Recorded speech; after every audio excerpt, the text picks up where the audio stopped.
तो आप देखिए आखिरकार 26/11 यानी कि जो मुंबई हमले हैं, मुंबई हमलों का गुनहगार अब भारत आएगा। यह आपको बता दें, जो जानकारी सामने आ रही है उसके मुताबिक कल भारत लाया जाएगा तहव्वुर राणा को, तो भारत लाया जाएगा तहव्वुर राणा, और इसको लेकर तमाम जो तैयारियां हैं वो पूरी कर ली गई है। जो अधिकारी है वो अमेरिका में मौजूद है। तो मुंबई हमलों का गुनहगार आतंकी तहव्वुर राणा के गुनाहों का हिसाब का वक्त आ चुका है। आतंकी तहव्वुर राणा को भारत लाया जा रहा है और भारत में ही उसको सजा दी जाएगी। सोर्सेस के अनुसार तहव्वुर राणा को अमेरिका से स्पेशल प्लेन के जरिए भारत लाया जा रहा है। राणा पर 2008 मुंबई हमलों का आरोप है। राणा को भारत लाने के साथ ही अब यह भी सवाल खड़े हो रहे हैं कि मुंबई हमलों के दूसरे गुनहगारों को सजा आखिर कब मिलेगी। और देखिए बड़ी खबर क्या है आपके सामने, कल भारत लाया जाएगा आतंकी तहव्वुर राणा। मुंबई या फिर दिल्ली की जेल में रखा जा सकता है, और खबर यह है मुंबई और दिल्ली दोनों जगहों पर इंतजाम पूरे किए जा रहे हैं। तहव्वुर राणा को कहां पर रखा जाना, इसको लेकर दिल्ली मुंबई की जेल में विशेष तैयारियां की जा रही है। जो खबर जो इनपुट हमें मिल रहे हैं, ऑपरेशन पर अजीत डोभाल की लगातार नजर है। कस्टडी में लेकर एनआईए पूछताछ करेगी, जो खबर है। तो आपको बता दें कि तहव्वुर राणा कई सालों से जो कोशिश है वो हो रही थी ताकि प्रत्यर्पित किया जा सके आतंकी तहव्वुर राणा को, और आखिरकार ये तब कामयाब हुई जब इसको अप्रूवल दिया गया इस साल, जब फरवरी में अमेरिका की यात्रा पर प्रधानमंत्री पहुंचे थे, उससे पहले यह अप्रूवल मिल गया। और देखिए एक और बड़ी खबर, मुंबई को दहलाने वाले आतंकी राणा पर क्या अपडेट आ रही है। राणा के प्रत्यर्पण के लिए एनआईए की टीम में 7 अधिकारी है। राणा को लाने की टीम में वरिष्ठ वकील भी शामिल है। एडीजी रैंक के अधिकारी टीम को लीड करेंगे। आतंकी तहव्वुर राणा को एनआईए मुख्यालय लाया जाएगा। एनआईए कस्टडी में तहव्वुर राणा से पूछताछ होगी। पूछताछ के लिए एनआईए की स्पेशल टीम को तैयार किया गया है। मुंबई हमले के दूसरे गुनहगारों को लेकर भी सवाल होंगे। तो आपको बता दें कि मुंबई हमलों का मास्टरमाइंड तहव्वुर राणा ये अब लाया जा रहा है भारत। राणा को दिल्ली में ज्यादा दिनों तक रखा जा सकता है, सोर्सेस से यह भी खबर मिल रही है। पूछताछ के बाद मुंबई ले जाया जाएगा जहां पर इसके खिलाफ मामला चलेगा। तो तहव्वुर राणा की आतंकी कुंडलियां आप जरा देख लीजिए, पूरी जानकारी आपके सामने। बहुत बड़ी कामयाबी जिस तरह से अब एक्सट्रेडिशन हो रहा है मुंबई में। 26/11 अटैक की पूरी जानकारी इसके पास थे और इसने सब कुछ मुहैया कराया था। एक तरह से पूरा ग्राउंड वर्क इसने किया था। मुख्य साजिशकर्ता हेडली ने राणा के खिलाफ गवाही खुद दी थी। तहव्वुर राणा की मदद से ही हेडली को भारत का वीजा मिला था। राणा के जरिए ही हेडली ने मुंबई हमलों की बाकायदा रेकी की थी। राणा की सलाह पर ही डेविड हेडली ने इमिग्रेशन कंपनी को खोला था। राणा भी अपनी पत्नी के साथ मुंबई के ताज होटल आया हुआ था। हमले से पहले राणा ने भी ताज होटल की बाकायदा रेकी की थी। पाकिस्तान की आईएसआई के साथ भी राणा के संबंध है। तो ये पूरी जानकारी है, ये पूरी जानकारी हम आपको दे रहे हैं। आतंकी तहव्वुर राणा जिसके जो तार हैं वो लश्कर-ए-तैयबा से जुड़े हुए हैं, और हमारे 3 सहयोगी, 3 संवाददाता इस वक्त आपको नजर आ रहे हैं जो हमारे साथ लाइव है। मुंबई से आप देखिए, मुंबई से जयप्रकाश हमारे साथ लाइव जुड़े हुए हैं। दिल्ली से जितेंद्र शर्मा इस वक्त हमारे साथ हमें लाइव नजर आ रहे हैं, और मेरे साथ स्टूडियो मौजूद है मेरे सहयोगी मनीष झा भी। और जितेंद्र शर्मा, सबसे पहले मैं आपके पास आ रहा हूं क्योंकि इनपुट ये जानकारी आपने मुहैया कराई, कल भारत आ सकता है आतंकी तहव्वुर राणा। कब तक आने की उम्मीद है, क्या तैयारियां की गई हैं?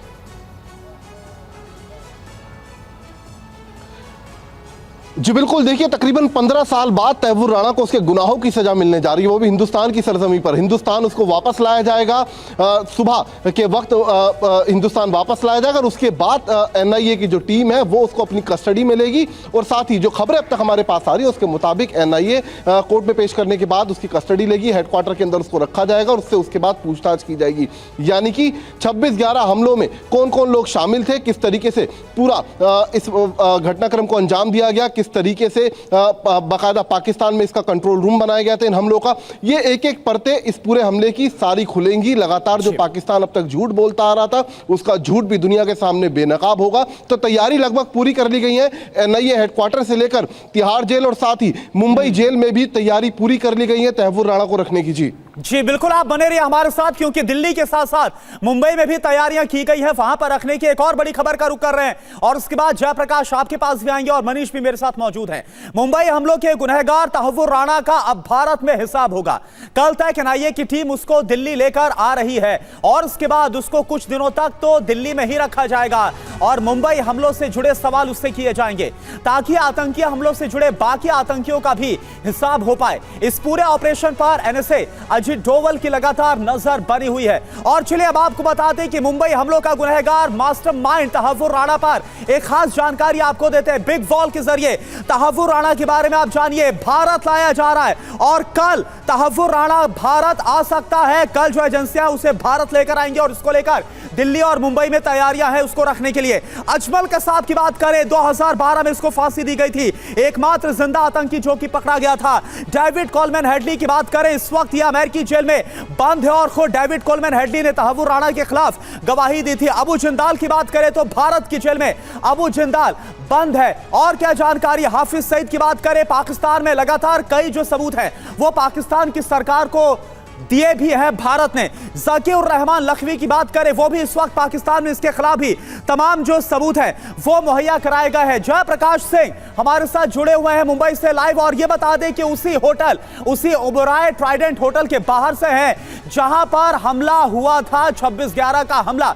आप बताइए कि अगर मुंबई की बात करें जयप्रकाश, तो वहां पर कैसी तैयारियां की जा रही है तहव्वुर राणा को रखने के लिए, क्योंकि जिस होटल के बाहर इस वक्त आप खड़े वो होटल या ताज होटल, यहां पर भी हमला किया गया था। देखिए, मैं आपको बताऊं कि मैं ताज होटल के बाहर खड़ा हूं। 26/11/2008 को यहीं इसी वक्त मैं यहां पर मौजूद था और करीब 9:15 बजे ये खबर सबसे पहले ताज होटल पर इस आतंकी हमले की खबर जो है मैंने ही ब्रेक की थी। मैं आपको बताऊं कि उस वक्त गन पॉइंट पर भी मैं था और मेरे ऊपर इसी ताज होटल की इमारत से हैंड ग्रेनेड फेंका गया था। एक बड़ी बात तहव्वुर राणा की मैं आपको बताऊं कि तहव्वुर राणा इस पूरे मामले में डेविड कोलमैन हेडली का हैंडलर था। डेविड कोलमैन हेडली और तहव्वुर राणा दोनों एक दूसरे को बचपन से जानते थे और दोनों एक दूसरे के दोस्त थे। ये जो पीपल का पेड़ आपको नजर आ रहा है, इसी पीपल के पेड़ पर जो है बम बांधा गया था। बाद में यह बम विस्फोट हुआ था और इस विस्फोट में एक व्यक्ति घायल हुआ था। लेकिन ताज के अंदर लगातार 72 घंटे तक जो है ये पूरा जो आतंक का ड्रामा है, आतंक का पूरा खूनी खेल है वो चला था। ऊपर जो रेस्क्यू ऑपरेशन चल रहे थे, यहां सामने जो आपको फ्रंट गेट नजर आ रहा है, उस फ्रंट गेट से जो डेड बॉडीज निकाली जा रही थी, सबका मैं गवाह हूं। और मैं आपको बताऊं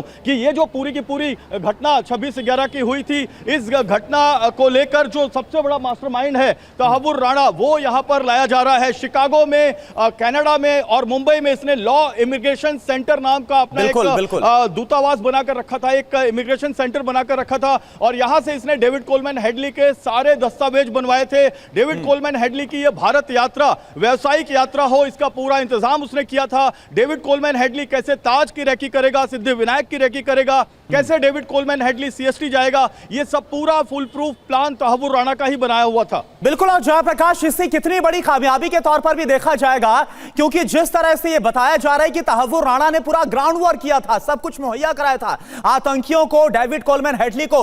अब जब उसे एनआईए की टीम ला रही है तो किस तरह से लश्कर तैयबा से उसके तार जुड़े हैं, पाकिस्तान की कैसे साजिश थी, इसको लेकर और भी पुख्ता जानकारियां सामने आएंगी, डिटेल सामने आएंगी।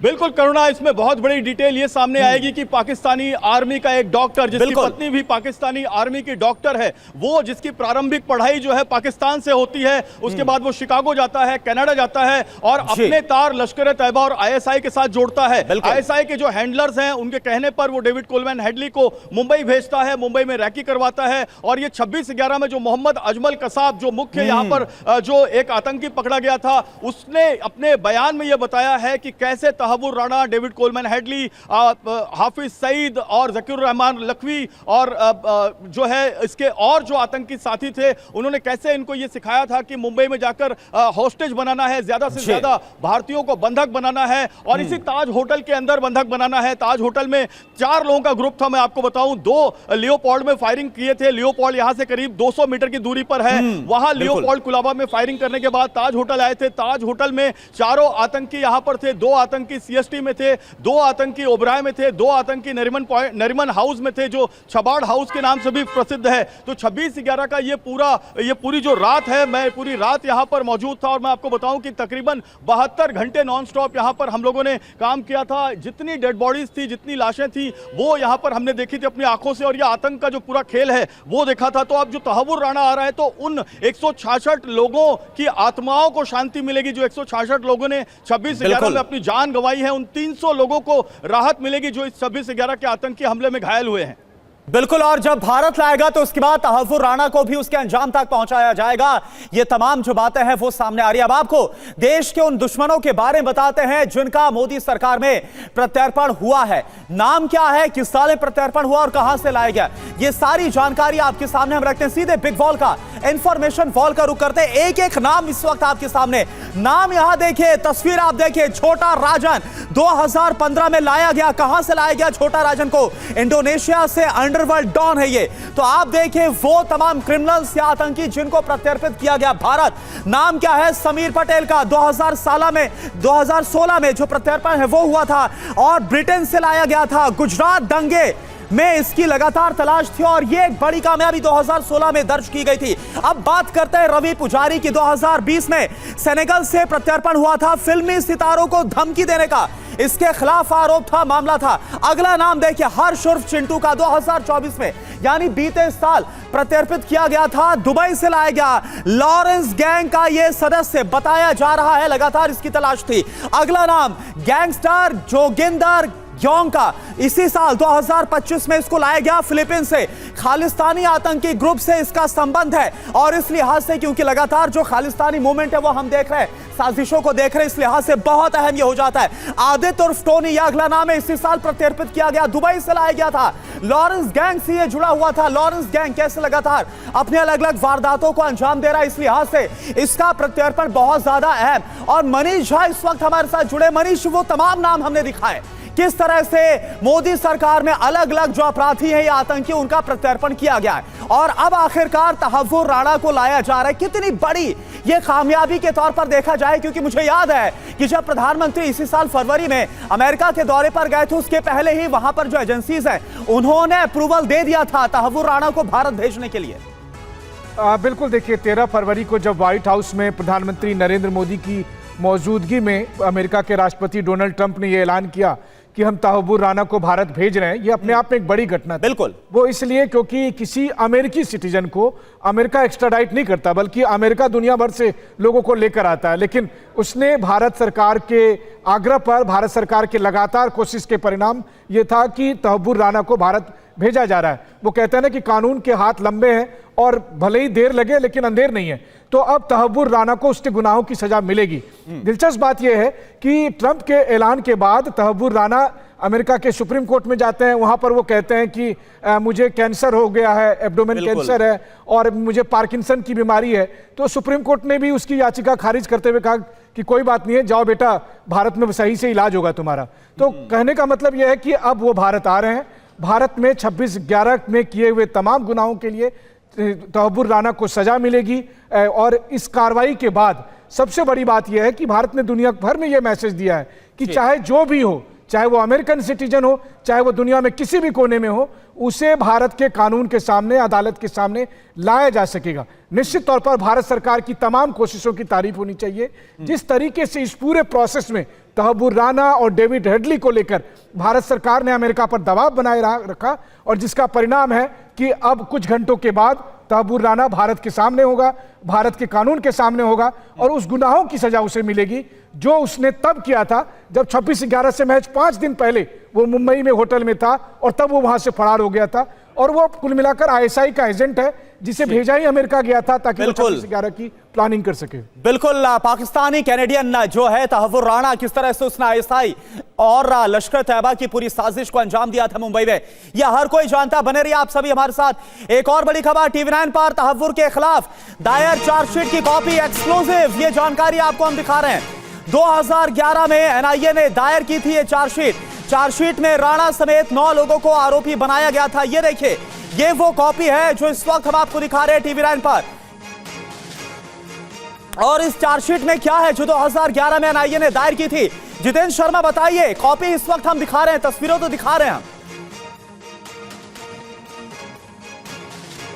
जी बिल्कुल, देखिए तहव्वुर राणा के अलावा जो जकीर उर रहमान लखवी है उसका नाम भी इस चार्जशीट के अंदर है। कुल 9 लोगों के खिलाफ ये चार्जशीट दायर की गई थी, जिसमें साफ तौर पर लिखा है कि किस तरीके से पूरा जो ऑपरेशन था, यानी कि जो आतंक का ऑपरेशन मुंबई में चलाया गया वो पूरा पाकिस्तान से ऑपरेट हो रहा था। बाकायदा डेविड कोलमैन हेडली और इसके अलावा तहव्वुर राणा का जो रोल है वो इस चार्जशीट के अंदर दर्ज किया गया है। साफ तौर पर बताया गया है कि हमले से कुछ दिन पहले तहव्वुर राणा बाकायदा हिंदुस्तान के अंदर मौजूद था। उसी ने डेविड कोलमैन हेडली को आदेश दिया था कुछ इलाकों की रेकी करने की, गोवा, पुणे, इसके अलावा मुंबई, साथ ही और भी अलग अलग कई शहरों की रेकी बाकायदा डेविड कोलमैन हेडली के द्वारा की गई थी। और उसके बाद जो टारगेट थे वो पाकिस्तान से बैठकर जकीर रहमान लखवी और उसके बाकी साथियों के द्वारा चिन्हित किए गए थे। इसमें आईएसआई का भी एक अहम रोल था। तो तमाम जो बातें हैं वो इस चार्जशीट के अंदर दर्ज की गई हैं। लेकिन अब जब खुद तहव्वुर राणा हिंदुस्तान की धरती पर मौजूद होगा और जब उससे पूछताछ करेगी राष्ट्रीय जांच एजेंसी एनआईए, उसके बाद पूरा जो खेल है, जो पूरा जो साजिश थी आतंकी, वो सामने आएगी। और जिस तरीके से लगातार पाकिस्तान अब खुद को बचाता आ रहा था इस पूरे हमले की आंच से, अब पूरी दुनिया के सामने पाकिस्तान का भी चेहरा बेनकाब होगा। तहव्वुर सारे राज उगलेगा। पाकिस्तानी खुफिया एजेंसी आईएसआई का रोल, जकीर रहमान का रोल, हाफिज सईद का रोल, सबका रोल अब सामने आएगा। जी बिल्कुल। और यह भी हमने देखा कि कैसे लास्ट मोमेंट कोशिश है वो भी की गई तहव्वुर राणा की लीगल टीम की तरफ से कि भारत में टॉर्चर किया जाएगा, जान को खतरा है। लेकिन आखिरकार अब तहव्वुर राणा को लाया जा रहा है भारत। और उसके बाद जिस तरह से भारत के कानून के हिसाब से अजमल कसाब का हिसाब हुआ, कुछ वैसा ही तहव्वुर राणा के साथ भी होगा कानून के मुताबिक। आप सभी का बहुत बहुत शुक्रिया। हालांकि जयप्रकाश आप हमारे साथ बने रहिए, मनीष झा आपका बहुत बहुत शुक्रिया, और जितेंद्र आपका बहुत बहुत शुक्रिया।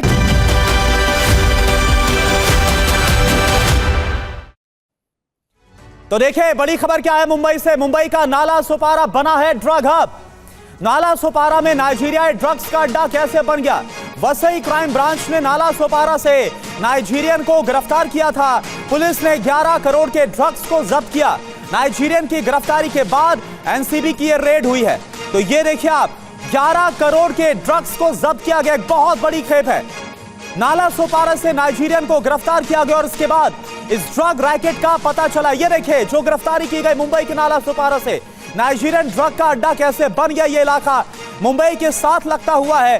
नाला सोपारा जो सब अर्बन इलाका भी है मुंबई का, वहां से इस गिरफ्तारी को अंजाम दिया गया है। और इसके बाद पता चला जब रेड को अंजाम दिया गया, 11 करोड़ की ड्रग्स की खेप को जब्त किया गया है। नाइजीरियन की गिरफ्तारी के बाद एनसीबी की टीम ने इस रेड को अंजाम दिया। तो ये देखिए तस्वीर हम आपको दिखा रहे हैं उस नाइजीरियन की जो कि तस्कर ड्रग की तस्करी में शामिल था और जिसे गिरफ्तार किया गया है। और इसकी गिरफ्तारी के बाद ही इस बात का खुलासा कैसे हुआ कि जो नाला सोपारा है वो एक ड्रग्स का बड़ा हब बनता हुआ नजर आ रहा है।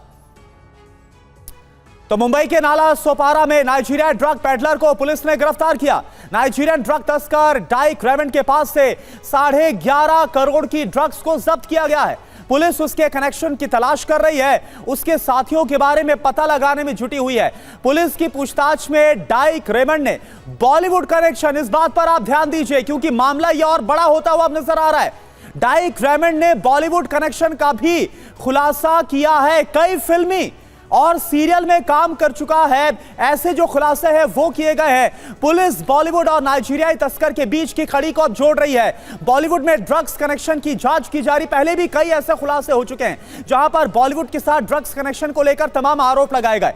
पुलिस ने आरोपी के खिलाफ narcotics, drugs and psychotropic substance act के तहत जो मामला है वो दर्ज कर लिया है। आगे के इन्वेस्टिगेशन में जुटी हुई है। पुलिस के मुताबिक नाला सोपारा शहर में बड़ी संख्या में नाइजीरियाई नागरिक अवैध रूप से यहां पर रह रहे हैं और एक नाइजीरियाई की गिरफ्तारी के बाद यह पूरा खुलासा हुआ।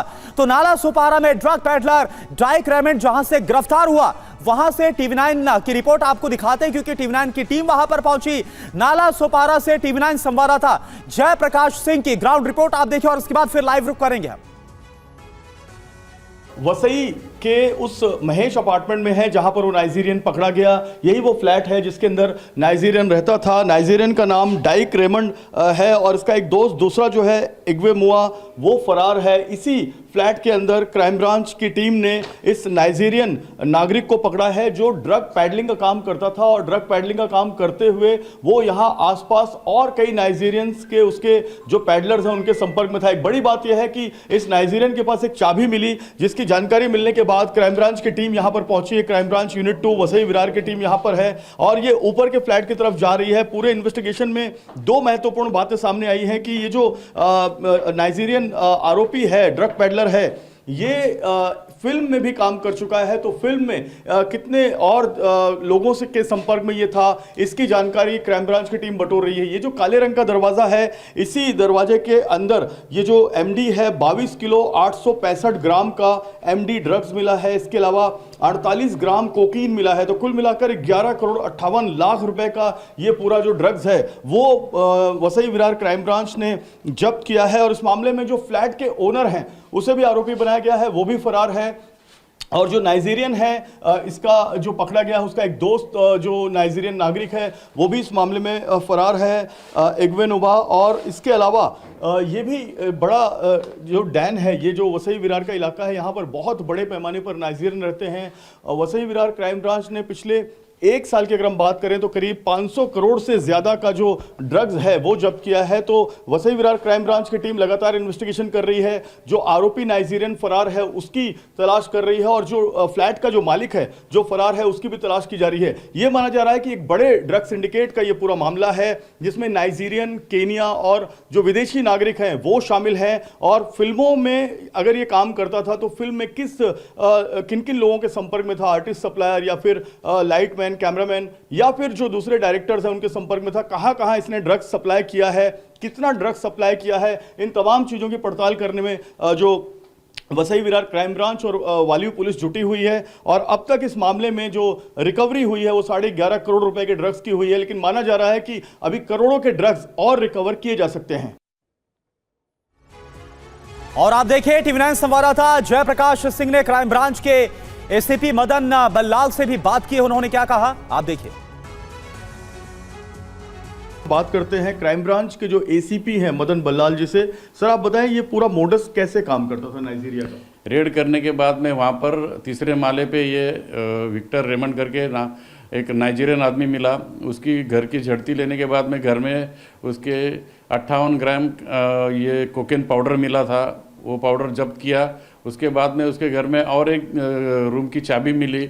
और रूम की चाबी कौन सी फ्लोर की है, कौन सी रूम की है पूछने के बाद उसने चौथे फ्लोर के एक रूम की तरफ अंगुली किया। और चलिए हमारे संवाददाता जयप्रकाश इस वक्त मुंबई से लाइव जुड़े हुए हैं। जयप्रकाश, दो बातें यहां पर है सर, बताइए क्या ये जो गिरफ्तारी हुई है नाइजीरियन की, इसके बाद कुछ और गिरफ्तारियां हो सकती हैं क्या? क्योंकि बताया जा रहा है कि एक तरह से ड्रग पैडलर्स का एक हब बनता हुआ नजर आ रहा है जो नाला सुपारा का इलाका। और दूसरा जो बॉलीवुड कनेक्शन है ये अपने आप में बहुत बड़ा है। इसको लेकर क्या पुलिस की तरफ से, एनसीबी की तरफ से कुछ और कहा गया है? देखिए जो डायरेक्ट रेमंड है ये बॉलीवुड के कई फिल्मों में, कई टीवी सीरियल्स में काम कर चुका है। नाइजीरियन ये नागरिक है और इसके कनेक्शन करीब 10 नाइजीरियन कार्टेल से बताए जा रहे हैं। ये 10 लोगों का पूरा कार्टेल चलाता था और जो नायगांव का इलाका है, फिल्म सिटी का इलाका है, यहाँ पर आकर ये ड्रग्स सप्लाई किया करता था। लेकिन किन किन लोगों को उसने ये ड्रग्स दिया है, क्या उसमें बॉलीवुड के कलाकार हैं, निर्माता, निर्देशक हैं, डिस्ट्रीब्यूटर हैं, इन तमाम लोगों की पड़ताल करने में जो है क्राइम ब्रांच और वालियू पुलिस जुटी हुई है। एक बड़ी बात यह है कि जो नाला सोपारा और वसई का इलाका है, तुलिंज का इलाका है, ये इस पूरे इलाके में, गोखाविरे इलाके में यहाँ पर तकरीबन 30,000 से ज्यादा जो नाइजीरियन हैं वो रहते हैं और ज्यादातर लोग ड्रग पैडलिंग में इन्वॉल्व हैं। तो एक बड़े नेक्सस का खुलासा होगा कि कहां से ये ड्रग्स लाते थे। क्या साउथ अफ्रीकन कंट्रीज से यहाँ पर ये ड्रग्स लाते थे? जो 12 करोड़ का ये ड्रग्स मिला है, इसके पहले भी एक साल की अगर हम बात करें तो 500 करोड़ रुपए के आसपास का ड्रग्स सिर्फ एएनसी, नाला सोपारा और वसई वालियू पुलिस ने अब तक जब्त किया हुआ है। तो आप समझ सकते हैं कि ग्रेविटी कितनी बड़ी है। मुंबई से सटा हुआ ये इलाका है, मेरा भाईदर, वसई, विरार, नाला सोपारा। तो मुंबई इसका बहुत बड़ा कस्टमर सेंटर है और इसी वजह से ये जो एजेंसियां हैं वो ज्यादा अलर्ट हो गई हैं और उन ग्राहकों को तलाशने में जुटी हैं, उन एजेंट्स को तलाशने में जुटी हैं जिनके जरिए ये ड्रग्स पहुंचाया जाता था। चलिए, बहुत बहुत शुक्रिया आपका। तो एनसीबी की तरफ से, पुलिस की तरफ से इन्वेस्टिगेशन हो रही है कि आखिर कहां पर जो डाइक रेमंड है वो सप्लाई करता था, और सबसे बड़ी बात कि बॉलीवुड में वो कौन से नाम है जो कि इससे जुड़े हुए थे। अभी के लिए आपका बहुत बहुत शुक्रिया। और देखिए, आप TV9 संवाददाता जयप्रकाश सिंह ने नाला सोपारा में नाइजीरियन ड्रग तस्कर डाइक रेमंड के पड़ोस में रहने वाले से भी बात की है। सुनिए क्या कहा गया। फ्लैट के अंदर कितने कितने लोग रहते हैं, उसका कुछ अभी मेरे इधर तो एक एक है, सब जगह पर सब एक एक फ्लैट में एक एक है। एक एक है। तो लोग क्या काम करते हैं यहाँ पर, क्योंकि ड्रग्स ऊपर पकड़ा गया, आपको ये मालूम तो है? पता नहीं, ड्रग्स पकड़ा ये देखा हमने 11.5 करोड़ का। तो ये 11.5 करोड़ का जो ड्रग्स पकड़ा गया है, तो ये ड्रग्स के धंधे में है, ऐसा एक पुलिस को जानकारी है। पुलिस और भी लोगों को इसमें ढूंढ रही है। तो इनको हिंदी वगैरह आती है? किसको? वो लोग को हिंदी, वो नाजरीन को आती थी, और है ना, उसको हिंदी आती थी। जिसको गिरफ्तार किया उसको हिंदी आती थी। काम करते सस्पिशियस कभी झगड़ा लड़ाई आप लोगों के साथ में इधर उधर? नहीं, हम लोग से बातचीत नहीं, कुछ नहीं। उन लोग कब आते कब जाते हमको भी खबर नहीं। अच्छा, रात को लेट आते हैं क्या उन लोग? हाँ, लेट आते हैं। हाँ, रात को लेट आते हैं। और एक रूम में क्या 4-5 लोग रहते हैं? क्योंकि ड्रग्स अगर सप्लायर हैं तो एक रूम में 4-5 MD ड्रग्स बनाएंगे तभी रहेंगे ना वहाँ पे। एक दो लोग रहते हैं, अकेला रहते हैं। अकेले रहते हैं, एक दो लोग भी रहते हैं। उनके वाइफ बोलते हैं, पर वो क्या गर्लफ्रेंड वाइफ ऐसा रहता है। और चलिए आगे बढ़ते हैं, बात करते हैं वक्फ संशोधन कानून की, क्योंकि इसको लेकर लगातार जो बवाल है वो मचा हुआ हंगामा हो रहा है। और खबर क्या है, जम्मू कश्मीर से खबर है। वक्फ को लेकर जम्मू कश्मीर विधानसभा में आज भी हंगामा। जम्मू कश्मीर विधानसभा में तीसरे दिन लगातार हंगामा हुआ है। वक्फ कानून पर स्थगन प्रस्ताव की मांग की गई है। विधानसभा में विधायकों के बीच झड़प तक हो गई। ये देखिए तस्वीर हम आपको दिखा रहे हैं। आम आदमी पार्टी विधायक महराज मलिक और बीजेपी विधायकों के बीच झड़प हुई है। तो ये देखिए विधानसभा की कार्यवाही के दौरान किस तरह से जमकर हंगामा हुआ। और ये बता दें कि तीसरे दिन लगातार हंगामा हुआ है। जहां एक तरफ वक्फ संशोधन कानून को अब लागू कर दिया गया है, वहीं दूसरी तरफ इसे लेकर कई जो सियासी दल है, कई जो मुस्लिम संगठन है, वो इस पर विरोध कर रहे हैं। 10 से ज्यादा जो याचिकाएं हैं वो सुप्रीम कोर्ट में डाल दी गई। ये देखिए दो तस्वीर इस वक्त आपके सामने, जम्मू कश्मीर विधानसभा के अंदर की तस्वीर है आपके सामने, जहां पर कार्यवाही के दौरान कैसे हंगामा हो गया। आम आदमी पार्टी और बीजेपी विधायकों में भिड़ंत हुई है। ये देखिए आप, आम आदमी पार्टी विधायक महराज मलिक और बीजेपी विधायकों के बीच झड़प की तस्वीरें। अंकित भट्ट इस वक्त हमारे साथ जुड़े हुए हैं। अंकित, क्या जानकारी मिल रही है, क्या नजर आ रहा है? जो विरोध हो रहा है और जो हंगामा हो रहा है, वो विधायक क्या बोल रहे हैं? देखिए आज सदन में तीसरे दिन भी हंगामा हुआ। हंगामा इस बात को लेकर किया गया कि किसी भी तरीके से जो एनसी है वो ये चाहती थी कि आज कम से कम डिबेट जो है वो हो सके वक्त अमेंडमेंट बिल को लेकर। लेकिन क्योंकि स्पीकर की तरफ से डे 1 से क्लियर किया गया कि हम इस पर जो डिस्कशन है वो नहीं करेंगे क्योंकि हमें रूल अलाउड नहीं करते।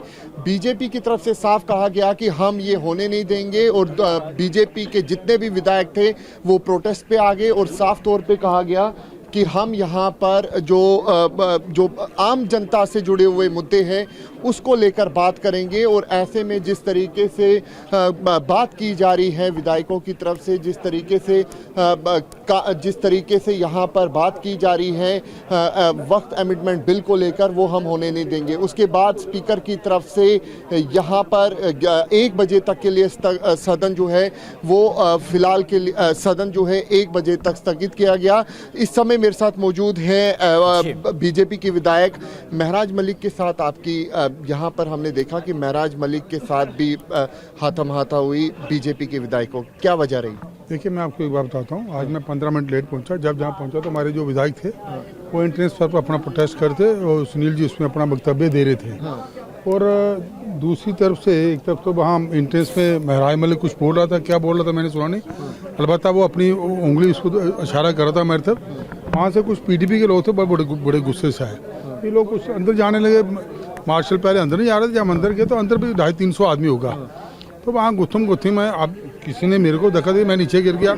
आप भी नीचे गिर गए? मुझे मेरी शर्ट भी फटी है। अच्छा। अब क्या हुआ अंदर, क्या हुआ, किसने किसको धक्का किया? अरे देखिए धक्का मुक्की हम तो इसमें विश्वास नहीं करते। हमारी एक बड़ी अनुशासित पार्टी है। स्पीकर से बात करेंगे अभी हमारे LOP साहब इसमें फैसला करें जो भी होगा। मेरे एक बात मैं अब अच्छे कहना चाहूँगा, जिस प्रकार का इसका आचरण रहा है महराज मलिक का, हिंदू धर्म के प्रति जो अनर्गल जो एक ऐसे बातें कहनी, डिफेमेशन में बातें, व्यक्तिगत जो उसने आक्षेप लाए, और स्पीकर ने जिस प्रकार से रूलिंग पार्टी के लोगों ने जो उसको एक प्रोत्साहन दिया वो बड़ा निंदनीय है। वो इसको उकसाते रहे हर प्रकार से। बीजेपी के एक और विधायक हमारे साथ मौजूद है, उनसे बात करेंगे। मंगोटिया साहब, जिस तरीके से आप लोग यहाँ पे प्रोटेस्ट पे आ गए, आज सदन तीसरे दिन भी नहीं चला, आम जनता के मुद्दे गायब रहे आज भी विधानसभा में, किस तरीके से देखते हो? और जब आम आदमी पार्टी के विधायक और बीजेपी के बीच क्लैश भी हुआ, देखिए 2 दिन से लगातार जिस तरीके से ड्रामा जो है नेशनल कॉन्फ्रेंस और कांग्रेस और इनके अलायंस जो है इन्होंने करके रखा है, और लगातार जो मुद्दे हैं, जिन मुद्दों को लेके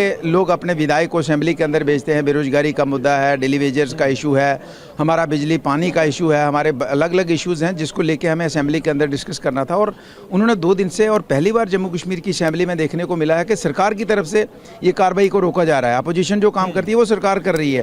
बिल्कुल अंकित, तो देश भर में जहां कई सियासी दल हैं जो वक्फ संशोधन कानून का विरोध कर रहे हैं और कई राजनेताओं की तरफ से सुप्रीम कोर्ट का भी रुख किया गया, वहीं जम्मू कश्मीर विधानसभा क्या हाल है, कैसे वहां पर हंगामा हो रहा है, आपसी बहस हो रही है, हाथापाई तक हो गई, ये सब कुछ तस्वीरें निकल कर आ रही है। बहुत बहुत शुक्रिया आपका। अब आपको दिखाते हैं कि जम्मू कश्मीर विधानसभा परिसर में वक्फ को लेकर आम आदमी पार्टी के विधायक महराज मलिक और पीडीपी के विधायक वहीद पारा के बीच कैसे तीखी बहस हो गई, ये आप देखिए।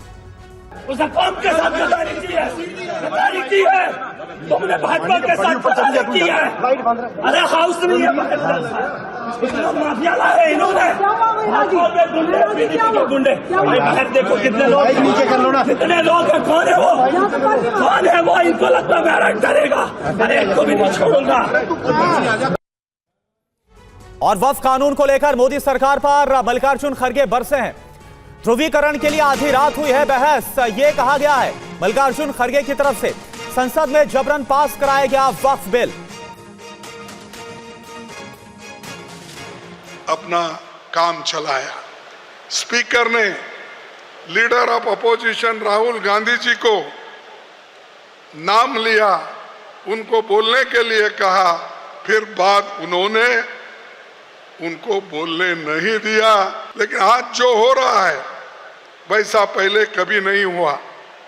जनता के सरोकार के जरूरी मुद्दों पर बहस करने के बजाय सरकार कम्युनल पोलराइजेशन के लिए रात के 3-4 बजे तक संसद में बहस कराती रही, और मणिपुर जैसे अहम मुद्दे पर रात के 4:30 बजे बहस शुरू होती है। भारत में पहली बार तीनों सेनाओं की महिला अधिकारी 55 दिनों के एक मिशन पर निकल पड़ी हैं। अगले 55 दिनों तक सेना, नेवी और एयरफोर्स की 11 महिला अधिकारी समंदर में ही सोएंगी, समंदर में ही उठेंगी और समंदर में ही जिएंगी। इन जाबाज महिला अधिकारियों का लक्ष्य दुनिया का चक्कर लगाना है, लेकिन अभी ये मुंबई से सेशल्स की यात्रा पर निकली हुई हैं। समंदर में अगले 55 दिनों तक इन महिला अधिकारियों को कई चुनौतियों का सामना करना पड़ सकता है। समुद्री तूफान आ सकते हैं, तापमान बहुत ज्यादा बढ़ सकता है, ये बीमार भी पड़ सकती हैं, खाना भी कम पड़ सकता है, लेकिन इनका समंदर वाला ये रोमांचक सफर जारी रहेगा। मुंबई से करीब 3700 किलोमीटर दूर सेशल्स तक जाने के बाद ये मुंबई वापस लौटेंगी। इन महिला अधिकारियों का एक ही लक्ष्य है, इस मिशन को पूरा करना। इनका मानना है कि जब इरादे बुलंद हों तो समंदर की लहरें भी रास्ता देती हैं। आखिर किस तरह भारतीय सेना की महिला अधिकारी एक नया अध्याय लिख रही हैं, ये रिपोर्ट आपको देखना चाहिए।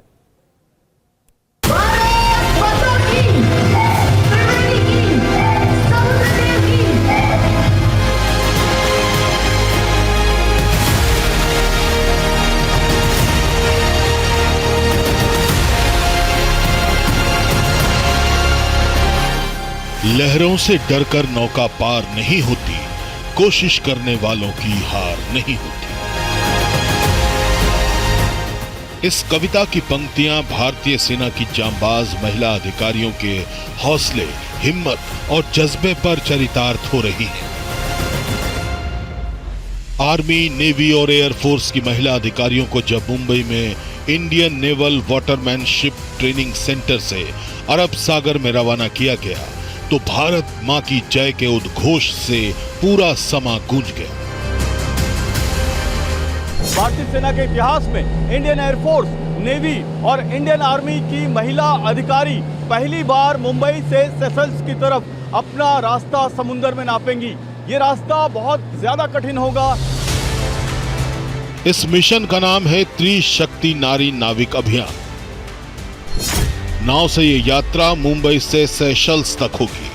मुंबई से सेशल्स तक समुद्री मार्ग की दूरी 3700 किलोमीटर है, इसलिए वापस मुंबई आने तक महिला अधिकारी 7400 किलोमीटर का सफर करेंगे। पहली बार तीनों सेना की महिला अधिकारियों को समंदर के मिशन पर रवाना किया गया। इसमें 6 थल सेना की अधिकारी, 1 नेवी और 4 एयरफोर्स की अधिकारी हैं। 30 मई तक सभी महिला अधिकारी मुंबई लौटेंगी। ये साहसिक यात्रा IASV त्रिवेणी पर की जा रही है। अब इन महिला अधिकारियों का परिचय भी आपसे करा देते हैं। मैं मेजर तान्या बैनर्जी हूँ। मैं लेफ्टिनेंट कर्नल अनुजा वरुड़कर हूँ। मैं कोर ऑफ इंजीनियर्स को बिलोंग करती हूँ। मेरा नाम स्क्वाड्रन लीडर विभा सिंह है। मैं एयरफोर्स में एक लॉजिस्टिक्स ऑफिसर हूँ। मैं कैप्टन ओमिता दलवी हूँ और मैं कोर ऑफ सिग्नल्स से हूँ। जय हिंद, मैं स्क्वाड्रन लीडर श्रद्धा राजू हूँ। I am from Hyderabad. समंदर की ये ऐतिहासिक यात्रा आसान नहीं होगी। आपने अक्सर फिल्मों में देखा होगा कि बीच समंदर में कई तूफान आ जाते हैं, बोट में भी पानी भर जाता है, कई बार बोट पलटने की भी नौबत आ जाती है। ये सब खतरा इस यात्रा में भी हो सकता है। इसलिए इन महिला अधिकारियों ने इसके लिए कड़ी ट्रेनिंग ली है, जिसके बाद ही इन्हें इस मिशन के लिए रवाना किया गया। हमने बहुत सारे ट्रेनिंग एक्सपीडिशंस किए हैं। हम लोग ने छोटी नाव से लेके अभी फाइनल अपने यॉट पे ट्रेनिंग की है। हमने बहुत सारे एक्सपीडिशंस किए हैं। अराउंड 4000 नॉटिकल माइल्स है हमारे अरेबियन सी, इंडियन ओशन में। तो यही सब ट्रेनिंग जो है ये हमें हेल्प करने वाली है आगे सर्कमनेविगेशन तक। इन महिला अधिकारियों को रवाना करने से पहले मुंबई में उनके परिवार वाले भी उन्हें विदा करने आए और कुछ के माता पिता तो भावुक हो गए। ओमिता तो हमारे लिए बहुत प्राउड है। आप क्यों रो रही हैं? आपकी आंखें क्यों भर आ रही हैं बार बार? आप मत रोइए। नहीं, मैं बोल नहीं सकती है। अब ये सभी 11 महिला अधिकारी समंदर की प्रचंड लहरों का सामना करते हुए आगे बढ़ रही हैं और जब ये वापस लौटेंगी तो एक इतिहास रच चुकी होंगी। मुंबई से जयप्रकाश सिंह के साथ ब्यूरो रिपोर्ट TV9 भारतवर्ष।